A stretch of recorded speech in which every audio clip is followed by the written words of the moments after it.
ta. Aja golek cowok ganteng-ganteng nglarani ati. Golek kaya ngene iki, golek kaya ngene iki. Kira era juga. Aman. Aman. Aku biyen ya tau Mbak. Piye? Pacar sing kaya ngene iki. Terus Bae sing tambah nglarani ae yo. nglarani ati. Pacar pertamanya iki loro. Terus gak. Bocah sing karo cah SMP kok omongane menjurus. Bawa-bawa Bawa.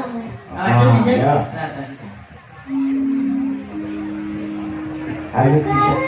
Oh, belok baran. Iki tak bayangke sampean ki dadi pacarku. Dadi tak tongane iki sampean ki wong sing paling ganteng dhewe sing paling tak tresnani dhewe. Ora sah etok-etok. Tenanan wae. Tenanan apa wani ngragati aku? Omahe kan duwe. Nek ojo nyek kaki. Napa, Mbah? Iki sugih Kok iso? alas mantingan nyampe jero-jero Banjarjo dituku sok Januari panen kethek. Ora ngerti kesugihane mondok. Ora ngerti. Omahmu lho cagake pira?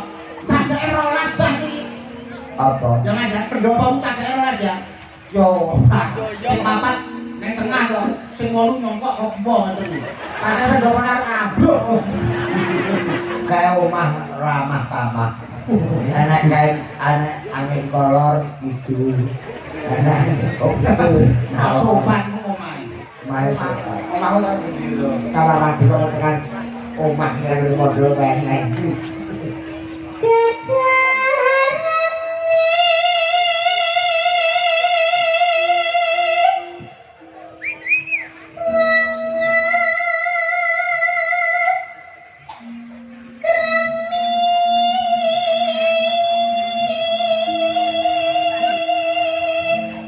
Yayi bangun wong akeh.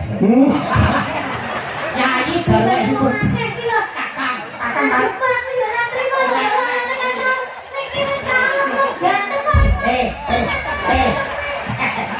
Kan maksude aja temen-temen kuwi mung sak sore iki kopi. Menter. Bar mangan supe. Sing wedok ora masak terus menter. Yayi bangun kakang yayi. Injek kacang Mas. Yo kacang atom. Wong iki kudu sing budaya sing seni. Sing semelah.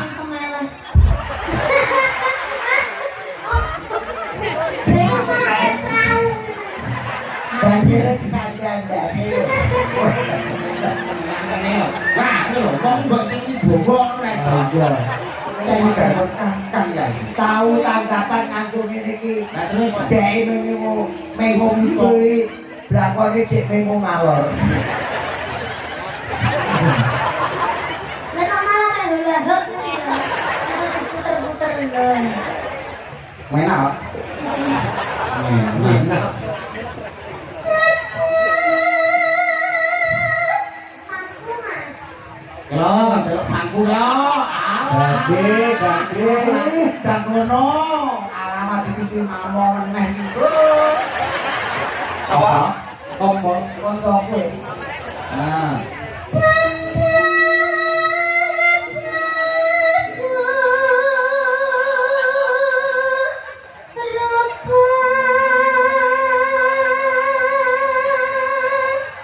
Sing wedok kaya komorate, sing lanang kaya komodo.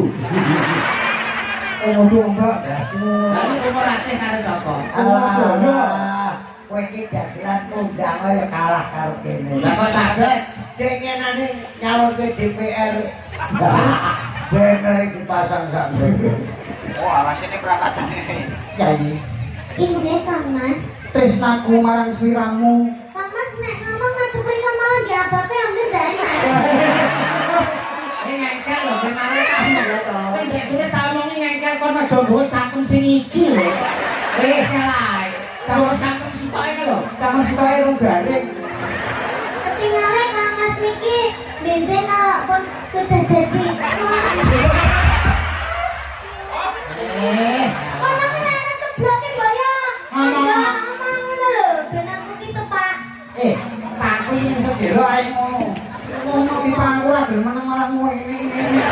Akhirnya. Akhirnya aku yuk kering. Jadi.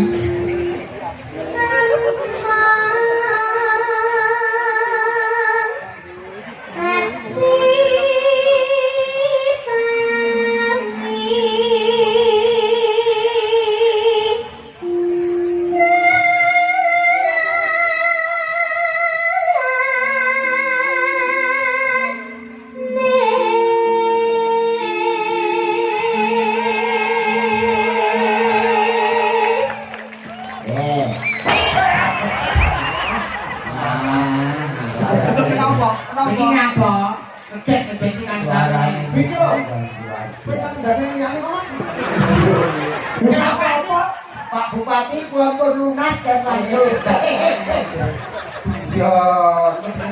Guyon, Bang. Abah wis lunas, Niken wis lunas, aku wis lunas. Kok sing ra jelas kowe kok iso kene wis. Tapi tidak BRI langsung disetorne ngono rumah. Nah, nani.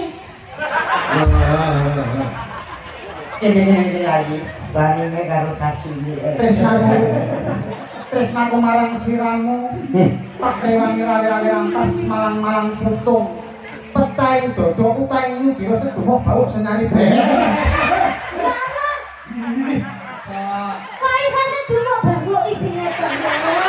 Kok sedomo bau. Dumok Bau. batuk. Ayo kuwi ana bakuke. Ayo ana bakuke. Rumah samu nek bau iki kok kasar. Mboten. Biyen ki enek majalah Joko Lodak. Nek sing diarani kuntung kitah lanang, cilik nang kene ana kucine bau kuwi tak cilik sing kuciran loro. Saking asosiasine wong-wong kuwi. Ya wong-wong kuwi. Lah ya, perkara majalah kuwi aku geger karo marang tuwaku. Kok iso? Lah piye lho bau tak kei kuntung lho, Bang. Ya entuk ora oleh. Kene-kene lagi jare dikelabang. Lupa pisan kena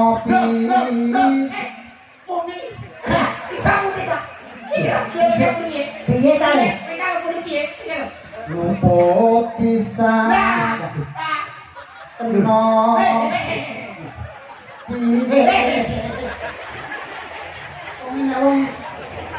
malah gak ketok serem. Kini lagi Aku udah enak. gue tidak digosok banyak kemudi saya itu kalau telo Lupa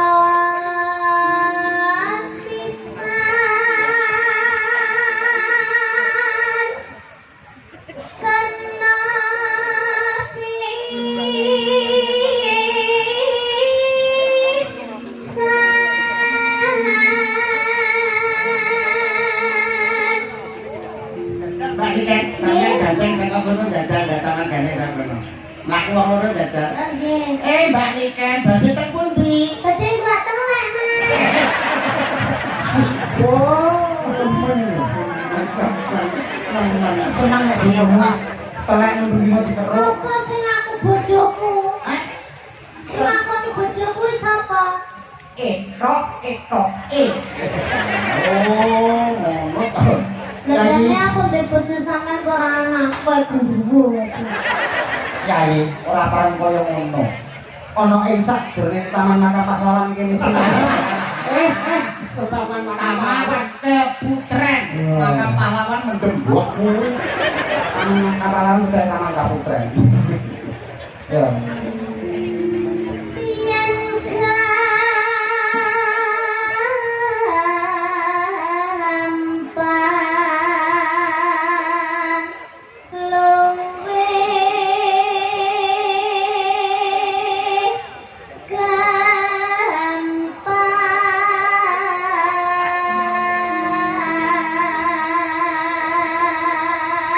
Biar masyarakat Ngawi pirsa, Mbak Niken asli saking Kota Kediri. Kota Kediri. Sekarang sekolah kelas berapa? Setunggal SMA. setunggal SMA pinter nyinden, Bang. Alhamdulillah. Anake mondok sing wedok, Mbak. Metan. Ngawur. Lah ya, Pak. Wis lairne kok. Malah nemen. Iya, Wis ngalah. aku bakalan ki suwi lho karo. Lairne ya wujud bayi kan, Bang. Kayak anu wujude kethek. Bojone mandel ki lair-lairne anak iki pas meteng songo. Usum tikus. Ora meteng songo. Dadi nang kuping, nang ndas, nang cekel, teng prentul ngono. Dadi meteng kaya wong rumah. Teng prentul. Yen angel. Lah kamane guri kok piye? Kayak ngerti anak kowe. Bisa wayang kowe ngregene disaingi Iya, guru. iya. Ada kan bayaran duit. Masa to saiki sing ora disaingi iki apa busur disaingi kowe. Angel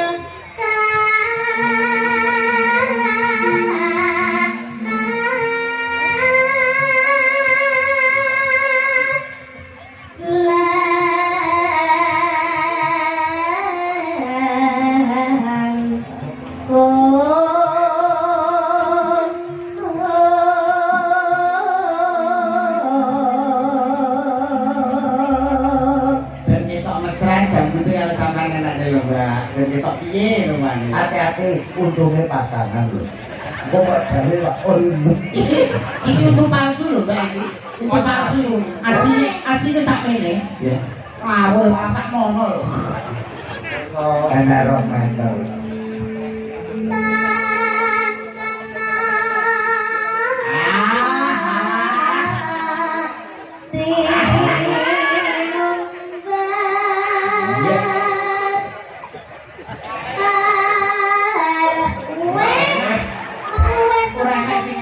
Jalinan to jalinan kan.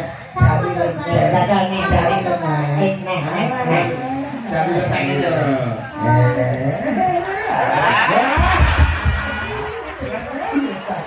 Oleh bagus sih. Selamat ulang tahun. Selamat ulang tahun. Ada sing kurang ayo. Doki belum. Oke dulu. Berade kulite berade kontol karo mikir. Iki berarti kok mesti ngombe obat. Apa kok sakit? Mencret. Sumpah. Kakek mangan sumpel. Tapi perlu diolah ke tangan. Oh layak bokonge kantel. Pepesan to. Tanganmu. Iya. Bani soyo boy. Bonek garingan lantak dhewe. Tan kenati nombas harta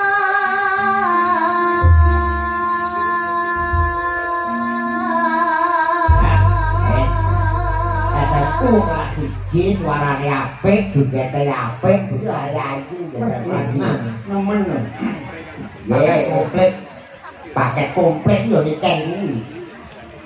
Suarane apik, pasuryane apik, kulitan kuning, joget apik. Mula nek larang ya lumrah. Lah, dine mondol iku. Pripun mati kula. Lah iki apa? Bisu. Bisue bisia. Mondol iki. Omong jelas aku ora ro kok bisi. Oh sing goblok iki keplek ae ngomong bisu mesti bisu. Lah ngono pangkat ditekok iki aku. Ya udah Nah, kali ngomong iki. Sinang kula mawon Oke, ya. pakai. Anu mawon dicampur mawon. Oke.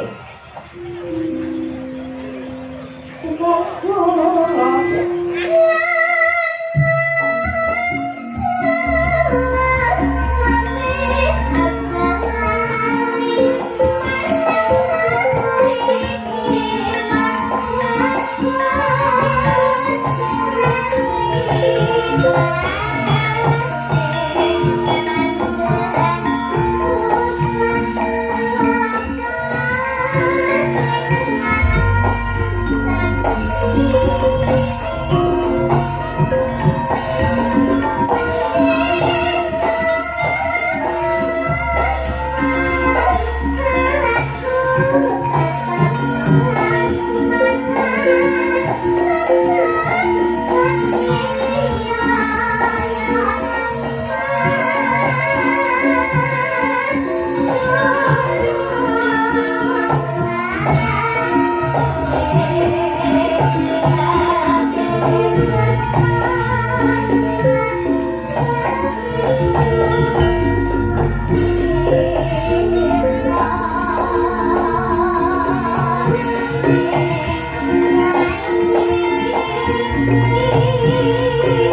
Ngawi. Luar biasa. Kembali ke laptop. Iki acaranya luar biasa, Mas Yudo. Para dalang, Pak Iken, kupatan, miras pantes, halal bihalal. Mau disinggung Mas Yudo, Mas Dalang, kupatan di tradisi sing ora iso ilang karo budaya Indonesia. Ora wong Jawa tok, aku mubeng Palembang ngampek Hongkong ngampek Taiwan, nang kono enek wong Indonesia khususnya wong Jawa mesti ana kupatan. Lah halal bihalal kuwi Mas Yudo ya pirsa nek jaman Sultan Agung kuwi ya wis ana. Jaman ngadeke negara Islam ning Demak Bintoro ya wis ana. Ditengeri Jam Sunan Kudus ngundang murite Arya Penangsang karo Hadiwijaya sarasean ana Kudus, terus kuwi anane diarani halal bihalal. Ruwete Indonesia sakwise kemerdekaan, ruwete politik ana Indonesia. Bapak Presiden Insinyur Soekarno kepengin nglumpuhke tokoh-tokoh politik uga tokoh-tokoh para alim ulama. Pak Karno rembukan karo Mbah Hasyim Asy'ari supaya dianake kumpul sakwise lebaran, dianake parpatan, dianake sarasean sakwise lebaran, miras pantes, maaf memaafkan, saling padha njaluk sepura, akhirnya nganti sabrene dadi halal bihalal. Paham? Kula matur nuwun Pak Bupati Ngawi, Pak Wakil Bupati Ngawi sing anake halal bihalal. Biasane nek pendopo saiki dikek alun-alun, ini wujud Bapak Oni karo Pak Anto ngerangkul rakyat Ngawi supaya guyub rukun bebarengan, kerja cerdas, kerja cepat, dan kerja bermanfaat. Luar biasa. Ya nek kupat karo lepet iki kan kowe SMP.